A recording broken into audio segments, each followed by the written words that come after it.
الحمدللہ الذی ہدانا الی صراط المستقیم والصلاة والسلام علی النبی الامین وعلی آلہ الطاہرین واصحابہ الکاملین اما بعد قال اللہ تعالی فی القرآن الکریم اعوذ باللہ من الشیطان الرجیم بسم اللہ الرحمن الرحیم وقم الصلاة طرفی النہار وزلفا من الليل إن الحسنات يذهبن السيئات ذلك ذكرى للذاكرين. حاضرین جلسہ، میری ماں اور بہنوں، آج کے اس جلسے میں اسلام کی ایک اہم عبادت نماز کے متعلق کچھ عرض کرنا چاہتی ہوں۔ اسلامی عبادت کے اندر نماز کو بہت اہمیت حاصل ہے۔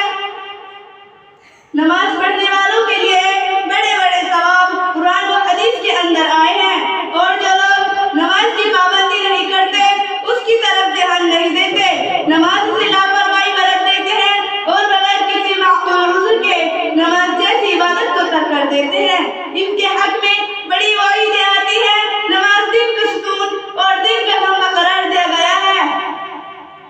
ایک حدیث میں رسول اللہ صلی اللہ علیہ وسلم نے فرمایا، الصلاة عماد الدین فمن اقامها اقام الدین ومن هدمها هدم الدین۔ نماز دین کا ستون ہے، جس نے نماز کو قائم رکھا اس نے دین کی ستون کو قائم رکھا، اور جس نے نماز کو قائم نہ کیا اس نے دین کی بنیاد کو منہدم کر دیا۔ مکانوں اور عمارتوں میں ستون اور کھمبے کو کیا اہمیت حاصل ہوتی ہے، یہ ہر شخص جانتا ہے۔ اگر کسی عمارت کی دیوار گرا دی جائے یا ستون منہدم کر دیا جائے تو کیا وہ عمارت برقرار ہو سکتی ہے؟ ہرگز نہیں۔ اسی طرح اگر نماز کی طرف تو توجہ نہ دی جائے، نماز کی پابندی نہ کی جائے تو دین کی عمارت صحیح و سالم نہیں رہ سکتی، اس کی عمارت منہدم ہو جائے گی، گر پڑے گی۔ موجودہ دور میں جس طرح دیگر عبادتوں سے روگردانی عام ہوتی جا رہی ہے، اسی طریقے سے نماز میں بھی لوگوں کی دقت ختم ہو گئی ہے۔ حالانکہ نماز ایسی عبادت ہے جو بندے کو خدا سے قریب کر دیتی ہے۔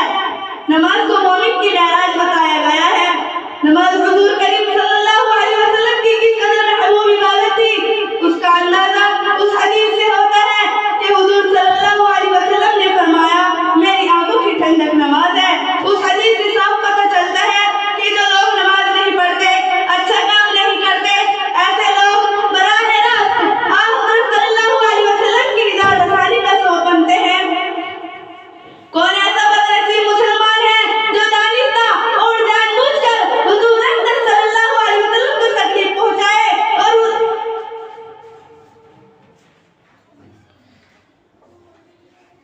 اس حدیث سے یہ صاف پتہ چلتا ہے کہ جو لوگ نماز نہیں پڑھتے، اچھا کام نہیں کرتے، ایسے لوگ